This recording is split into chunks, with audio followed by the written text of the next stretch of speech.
वालेकुम, a very good morning spot के साथ मैं हूं अफशीन कुरैशी और मैं हूं आपका मेजबान बिलाल खान। आज़ादी करीब आ चुकी है। आज दिन का की दिन दूरी पर है, एक दिन की दूरी पर है। और ज़रा इमेजिन करें कि 1947 में यही दिन और अब हम कल जो है वो आज़ाद होने वाले हैं और 13 अगस्त को क्या मामलात होंगे, क्या मनाजिर होंगे और कितना क्लोज हैं हम इस वक्त आज़ादी के। और फिर वो जब रेडियो पाकिस्तान पर जो है वो जिस तरह से ऐलान हुआ था, ये रेडियो पाकिस्तान है, और उससे पहले जो है वो रेडियो लाहौर का एक ऐलान था। तो ये ज़रा इमेजिन करें आज के पूरे प्रोग्राम को, इसको ज़रा जो आखिरी सेगमेंट होता है हमारा, गेस्ट सेगमेंट होता है, उसमें हम कोशिश करेंगे कि इस पूरे सिनेरियो को, इस पूरे मंजर को, उसकी मंजर कशी कर सकें। हाँ बिल्कुल, वही हम बातें दोहराएंगे कि जो हमारे ये सकाफत, हमारा कल्चर अलग है हिंदुस्तान से, और जिस नज़रिए पर, दो कौमी नज़रिए पर कायदे आज़म ने अलग मुल्क की डिमांड रखी और फिर हमने वो आज़ादी हासिल की, और उस आज़ादी को हासिल करने के लिए जो कोई भी कुर्बानियाँ दी गई उनकी मरहून मिन्नत है आज ये पाकिस्तान, जिसमें आज़ाद फिज़ा में हम सांस ले रहे हैं। बिल्कुल ऐसा ही। अच्छी बातों से भी आगाज़ कर लेते हैं। अच्छी बातें आज की बहुत सारी हैं, लेकिन कायदे-ए-आज़म के फरमान से आगाज़ करेंगे। अफशीन क्या बता रही हैं आज कायदे-ए-आज़म के बारे में? आज कायदे-ए-आज़म के फरमान के हवाले से मैं बताऊंगी। कायदे-ए-आज़म ने फरमाया है कि पाकिस्तान का मतलब है मुसलमानों का मुल्क, जहां वो अपनी मजहबी, सकाफती और सियासी आज़ादी हासिल कर सकें। और वाकई आज अल्हम्दुलिल्लाह हम मुल्क पाकिस्तान में पूरी आज़ादी के साथ ज़िंदगी गुजार रहे हैं। यहाँ हमें अपनी ज़ाती, मजहबी और हर तरह की आज़ादी हासिल है, यानी जिसकी बदौलत हम अपने अकायद के मुताबिक ज़िंदगी बसर कर सकते हैं। और पाकिस्तान की सरजमीन पर हमें दुनिया भर में पाकिस्तानी होने की मुनफरिद पहचान हासिल है, जो हमें हमारी कौमी शनाख्त और इत्तेहाद की अलामत समझी जाती है। बिल्कुल, ये आज़ादी और पहचान हमारे बुजुर्गों की कुर्बानियों का नतीजा है, जिसे हमें हमेशा महफूज रखना है और आगे बढ़ना चाहिए। दुनिया के मुख्तलिफ ममालिक में हमें एक फ़ख्र की नज़र से देखा जाता है, क्योंकि हम पाकिस्तानी हैं अल्हम्दुलिल्लाह, और एक ऐसी कौम है जो अपने उसूलों, अक़दार और सकाफ़त पर फ़ख्र करती है। और जो पाकिस्तान है उसकी आज़ादी ने हमें हमारी पहचान दी है, हमारी शख्सी आज़ादी दी है, एक ऐसी पहचान जो ना सिर्फ हमें मुत्तहिद रखती है बल्कि हमें एक दूसरे का एहतराम करना भी सिखाती है। हमें चाहिए कि हम इस नेमत को कदर की निगाह से देखें और अपनी आज़ादी की हिफाजत करें और अपने मुल्क को तरक्की की राह पर गामजन करें, ताकि आने वाली जो नस्लें हैं वो भी इसी फ़ख्र और आज़ादी के साथ पाकिस्तान को अपना घर कह सकें। यही देखें ना बिलाल कि हम आज़ाद वतन में आज जो सांस ले रहे हैं, अगर हमारे अलग मुल्क नहीं होता, हम इस वक्त इंडिया का ही पार्ट होते, तो सोचे ना हम आज़ादी से अपने बकरीद मना सकते, ना हम गाय की कुर्बानी कर सकते, रोज़ाना की कोई ना कोई मसले मसाइल, और जिस तरह से अभी कश्मीर में हालात हैं वो इस वक्त हालात होते हैं वहाँ पर भी। इसी तरह अगर आप गज़ा की बात कर लें, गज़ा को अगर हम देखें तो वहाँ पर भी क्योंकि एक डिस्प्यूटेड टेरिटरी है, जिस तरह कश्मीर एक डिस्प्यूटेड टेरिटरी है, तो इससे बहुत बेहतर है कि आप दो कौमी नज़रिया अप्लाई करें और अलग वतन हासिल कर लें, ना लड़े ना झगड़ें, अलग हो जाएं और सुकून का सांस लें। बिल्कुल, बहुत अच्छी बात आपने की है। और पाकिस्तान की जहाँ बात हो रही है वहाँ पर ज़रा भारत की भी बात कर लेते हैं कि इस वक्त बड़े सग़ीर के अंदर वो मनाजिर होंगे, हम देखते हैं कि खून रेजी हुई, कशीदगी हुई, कत्ल गारत हुई मुसलमानों के साथ। और फिर जो माइग्रेट कर कर आने वाले लोग हैं जो अब आएंगे आगे 14 तारीख के बाद, यानी कि 14 को जब ये ऐलान हुआ कि आप आज़ाद हैं, एक आज़ाद रियासत आपको मिल रही है, पाकिस्तान आपके लिए बना दिया गया है, तो फिर माइग्रेशन शुरू हो गई थी। और माइग्रेशन के वक्त जो कुछ मामलात हुए, पूरी ट्रेन्स भरी हुई लोगों से आती थी, लेकिन वो लोग नहीं, लाशें आ रही थी। जाता था। ये समझ नहीं आता कि भारत को इस बात से मसला था कि हम अलग वतन लेकर अलग होके अपना अलग मजहबी रस्म रिवाज के मुताबिक ज़िंदगी गुजारेंगे, या हम आज़ादी हासिल करें। तो भारत को इसका रंज था। भाई भारत को चाहिए कि भाई अगर हम अलग हो रहे हैं तो सुकून से हमें अलग होने दें। मतलब इसमें भी उसको जालिसी थी, इसमें भी उसने हमारे लोगों को शहीद किया, और वो सिलसिला आज तक चल रहा है। मतलब उसके दिल की ये जो बुग़्ज़ है ना, वो जान ही रहा किसी न किसी तरह, कभी पाकिस्तान में दहशतगर्दाना कार्रवाई करते हुए या कभी किसी और तरह से अपना बदला वो आज तक निकाल रहे हैं, और ये उनकी जलन जो पाकिस्तान बनने से लेकर आज तक कायम है। बिल्कुल, कुछ टॉप स्टोरीज को भी शामिल कर लेते हैं और सबसे पहले खेलों की खबर को शामिल करते हैं। वेस्ट इंडीज़ ने तीसरे वनडे में शिकस्त देकर पाकिस्तान के खिलाफ 34 साल बाद सीरीज जीत ली है। 34 साल का मतलब है 3 दिहाइयों से ज्यादा। वेस्ट इंडीज अब ये कि पाकिस्तान से जीत गया है और पाकिस्तान वेस्ट इंडीज के दरमियान तीसरा और फैसला कुन वनडे ट्रिनिडाद में खेला गया है, जहां ग्रीन शर्ट्स ने टॉस जीतकर मेजबान टीम को बैटिंग की दावत दी। वेस्ट इंडीज ने पाकिस्तान को जीत के लिए 295 रन का हदफ दिया और जवाब में पाकिस्तान की बैटिंग लाइन रेत की दीवार साबित हुई और पूरी टीम 92 रन पर ढेर हो गई। ओह माय गुडनेस, 92 रन पर ही ढेर हो गई। सेंचुरी कर ली थी पूरी टीम ने भी सेंचुरी नहीं की। बहरहाल वेस्ट इंडीज ने पाकिस्तान के खिलाफ 34 साल बाद वनडे सीरीज जीती है।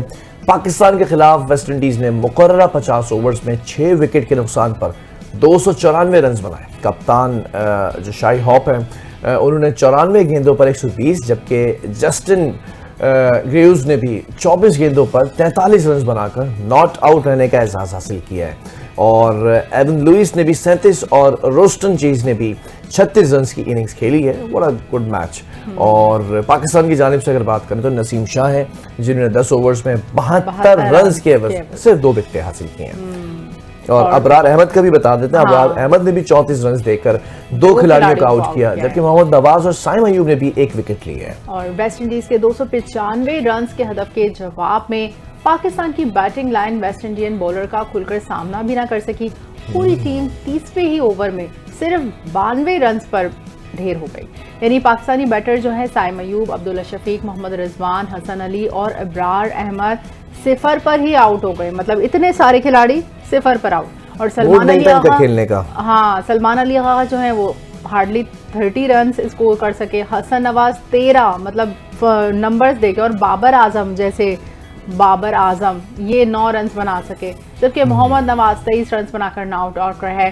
और नसीम शाह ने 6 और हसन तलत ने 1 रन बनाया। मतलब आप इनका स्कोर तो देखें और नसीम शाह की कारकर्दगी देखें। हसन तलत 1 रन बनाकर चलेगा। भाई जो बैटर्स हैं जरा उनकी अगर बात कर रहे हैं तो इट्स अ कंप्लीट डिसअपॉइंटमेंट कि जिस तरह से ये मैचेस हार रहे हैं। मतलब नजर ही नहीं आ रहा कि कोई स्ट्रगल है, कोई मेहनत है या कुछ खेलने का इनके पास, या कोई बैटिंग ऑर्डर ऐसा सेट किया हुआ है जिसके बाद एक के बाद एक गिरता चला जाता है। तो अगर दूसरा बंदा आता है तो दूसरा प्लेयर कुछ संभालने की कोशिश करे। बिल्कुल, नथिंग एल्स। मतलब मोहल्ले के बच्चे आप लोगों से अच्छा खेलें, आप नेशनल लेवल पर आप अपने आप को रिप्रेजेंट करें, इंटरनेशनल टीम से आप खेल रहे हैं और फिर आपकी ये कारकर्दगी है, तो फिर इस पर हम अब क्या तबसरा करें। कोई हमारे पास अल्फाज ही नहीं बचे हैं कुछ कहने को। खैर बहरहाल पीसीबी को जरा सा दोबारा से सोचना चाहिए कि क्या कर रहे हैं मोहसिन नकवी साहब। पीसीबी चेयरमैन भी हैं, वजीर दाखिला भी हैं, जरा सा नजरसानी करें। और लेट्स सी कि वेस्ट इंडीज जैसी टीम से आप इतनी बुरी तरह हार रहे हैं, मतलब कोई कंपटीशन आपके पास अब रहा नहीं है। फिर आप अभी रिसेंटली जिस ट्रॉफी से बाहर हुए, आपके मुल्क में आप मेजबानी कर रहे थे और यू जस्ट मतलब वेनिश्ड, एकदम से जो है वो गायब हो गए आप। और उसके बाद फिर आपकी कारकर्दगी के ऊपर सवालिया निशान जब उठते हैं सोशल मीडिया पर, हाँ। तो आप बड़ा बुरा मानते हैं। आप कहते हैं कि भाई इतना ज़्यादा क्रिटिसाइज नहीं करना चाहिए। क्रिटिसिज्म तो होगा क्योंकि आप नेशनल जो है वो आइडेंटिटी हैं, आप और पाकिस्तान की शनाख्त हैं, पाकिस्तान का इमेज, पाकिस्तान की जो है ना जो उसकी साख है, आप उसकी रखवाली कर रहे हैं। और उस पर आप अगर आँच आने देंगे तो फिर जाहिर है पूरा मुल्क ही, मुश्किल हो कौम ही उठ खड़ी होगी। तो अब बात कर लेते हैं कुछ वज़ीर आज़म शहबाज शरीफ की, जिन्होंने नौजवानों के आलमी दिन पर तकरीर करते हुए बात की है कि जो पड़ोसी मुल्क है उसने हमारा पानी बंद करने की धमकी दी है और भारत पाकिस्तान से एक बूंद पानी भी छीन नहीं सकता। अगर उन्होंने दोबारा कोई हरकत की तो वो हाल करेंगे कि कानों को हाथ लगाएंगे। मतलब वज़ीर आज़म ने बड़ी बोल्ड स्टेटमेंट दे दी है दोबारा से भारत को कि भाई वो एक बूंद पानी नहीं बंद कर सकते। इसका मतलब है कि काफ़ी प्रेशर है भारत पर ऑलरेडी, डोनाल्ड ट्रंप की वजह से वो पहले ही पिसे हुए हैं। तो अब वज़ीर आज़म ने खुल के स्टेटमेंट दिया है। नौजवानों के आलमी दिन के मौके पर तकरीब से खिताब करते हुए कहा है कि दुश्मन को शिकस्त देने के बाद एक नया पाकिस्तान मारिज़ वजूद में आ चुका है और पाकिस्तान की जो मुसल्लह अफवाज है उसने भारत को इबरतनाक सबक सिखाया। और हमारे जो बहादुर सपूतों ने 10 मई को, यानी कि 9 मई में एक अलग वाक़या है और अब 10 मई ने उस वाक़े को समझे, उस पर मिट्टी डाल के पाकिस्तान को एक नए फ़ख्र से रोशनास कराया और 10 मई को भारत का गुरूर खाक में मिला दिया था। शहबाज शरीफ ने कहा है कि पाकिस्तान ने भारत के 6 तैयारे मार गिराए। सिंध तास मुआहदे के तहत भारत पाकिस्तान के हिस्से का पानी नहीं रोक सकता। बिल्कुल। और प्राइम मिनिस्टर शहबाज शरीफ साहब की बात अगर मैं कर लूँ तो मजीद उन्होंने ये भी कहा कि पाकिस्तान का जो मुस्तकबिल है ऑब्वियसली नौजवानों के हाथों में है। मुल्क की तरक्की के लिए मेरिट पर अमल दरामद यकीनी बनाएंगे, which is a good thing. होनहार तलबा को मेरिट पर 1 लाख लैपटॉप भी दिए जाएंगे। तहरीक पाकिस्तान में अक़लियती बरादरी ने भी अहम किरदार अदा किया। तालीम हो, सेहत हो या फिर दिफा हो, पाकिस्तान में अक़लियतों का जो माइनॉरिटीज़ हैं उनका एक बड़ा इंपॉर्टेंट रोल रहा है। और फिर उन्होंने कहा ये किसी तारुफ का मोहताज नहीं है। बिल्कुल। अब देखिए ना, हमारे परचम में ही सफ़ेद रंग माइनॉरिटीज़ की निशानदेही करता है, और वो सफ़ेद रंग जो है हमारे झंडे में शुरू से है। हमारे यानी कि पाकिस्तान की जो अलग हमने वतन हासिल किया था वो हमारा एक नज़रिया है, बिल्कुल है, लेकिन हमने माइनॉरिटीज़ का इतना ख्याल किया कि हमारे परचम में अलग से जो वाइट रंग रिप्रेजेंट करता है वो माइनॉरिटीज़ को ही करता है। तो जो है ये वतन सबका है, सब मिलजुल कर इसमें रहें और आज़ाद फ़िज़ा में सांस लें। जिसको मंदिर जाना है वो मंदिर जाए, जिसको जाना है चर्च वो चर्च में जाके इबादत करे, जो मस्जिदों में जा रहे हैं वो मस्जिदों में इबादत करें। किसी को कोई रोक टोक नहीं है, बिला रोक टोक पाकिस्तान में हर मजहब और नस्ल के लोग यहाँ ये वतन हमारा है, हमने ही इसे संवारा है। बिल्कुल, और हमने ही इसे आगे भी संवारना है। और जिसका इसमें सबसे बड़ा क्रेडिट जाता है संवारने को वो है हमारे फील्ड मार्शल सैयद आसिम मुनीर। और उनकी कामयाब मिलिट्री डिप्लोमेसी के जरिए भारत का दहशतगर्दाना चेहरा आलमी सतह पर बेनकाब हो गया है। अमेरिका की जानिब से फितनुल हिंदुस्तान, BLA और मजीद ब्रिगेड को दहशतगर्द तंजीमें करार देना फील्ड मार्शल की काविशों का मजहर है। बिल्कुल, फील्ड मार्शल जनरल हाफिज सैयद आसिम मुनीर की बात हो रही है। सिक्योरिटी ज़राए के मुताबिक भारतीय स्पॉन्सर्ड फितनतुल हिंदुस्तान को आलमी दहशतगर्द तंजीम करार देना पाकिस्तान के मौक़िफ़ की आलमी सतह पर तौसीक भी है। It's a good step. जो आप टेररिज्म को ख़त्म करना चाह रहे हैं उसकी तरफ सिक्योरिटी ज़राए ने यह भी कहा कि भारतीय खुफिया एजेंसी रॉ ने फितनतुल हिंदुस्तान के साथ बराह रास्त रवाबित कायम रखे हुए थे, जबकि भारत ने पाकिस्तान के खिलाफ जो टेररिस्ट कार्रवाइयाँ थीं उनके लिए फितनतुल हिंदुस्तान को माली इमदाद भी फराम किए। ये भी प्रूफ मिलते हैं, जबकि भारत ने जो फितनतुल हिंदुस्तान है इसके दहशतगर्दों की ट्रेनिंग्स भी की हैं और अपने मुल्क के अंदर इलाज की सहूलियात भी फराम करता है। बताओ आप, जब ये सारा सहूलत कार भी बन रहा है, दहशतगर्द भी बन रहा है और जो है ना स्पॉन्सर्ड टेररिज्म भी फैला रहा है, तो भारत ने फितनुल हिंदुस्तान के दहशतगर्दों को अपने मुल्क में इलाज की सहूलियात फराहम की। सिक्योरिटी ज़राए के मुताबिक भारत के गोदी मीडिया ने फितनुल हिंदुस्तान की दहशतगर्दाना कार्रवाइयों का जवाब फराहम करने की भरपूर कोशिश की। मोदी और अजीत डोवल ने बलूचिस्तान में फितनुल हिंदुस्तान के साथ अपने रवाबित का बरमला एतराफ़ किया, यानी कि एक तरफ ये बलूचिस्तान में अपनी दहशतगर्दाना कार्रवाइयों का बरमला एतराफ़ भी कर रहे हैं, दूसरी जानिब हमारे पास दुनिया को दिखाने के लिए सबूत है कि कुलभूषण यादव की गिरफ्तारी भारतीय रियासती सरपरस्ती में दहशतगर्दी का वाज़ेह सबूत है और भारत के दहशतगर्दाना अज़ाइम न सिर्फ खित्ते बल्कि आलमी अमन के लिए भी खतरा है। चले, इट्स अ गुड थिंग कि भाई जो रॉ फंडेड यहाँ पर कार्रवाइयाँ करने की कोशिशें की जा रही थी वो सारे इंटरनेशनल टेररिज्म जो इनकी एजेंसीज हैं जो पूरी एक लिस्ट बनाती हैं कि ये टेररिस्ट है इंटरनेशनल, तो उसमें उनका नाम आ जाना ये भी एक बड़ी बात है ताकि वो रिकॉग्नाइज्ड होगा, कोई भी मुल्क उनके खिलाफ कार्रवाई करे। रिकॉग्नाइज्ड हो गए, सिंगल आउट कर दिया। अब ये कि उनको जो है अच्छी तरह से तो पूरी दुनिया में कहीं सपोर्ट नहीं मिलेगी। बिल्कुल अच्छी तरह से उनको टारगेट करके अब बिल्कुल जड़ से उखाड़ फेंकने के लिए ये इक़दाम लिया गया है। बिल्कुल। ज़रा PTI की बात कर लेते हैं कि PTI के जो रहनुमा हैं उनको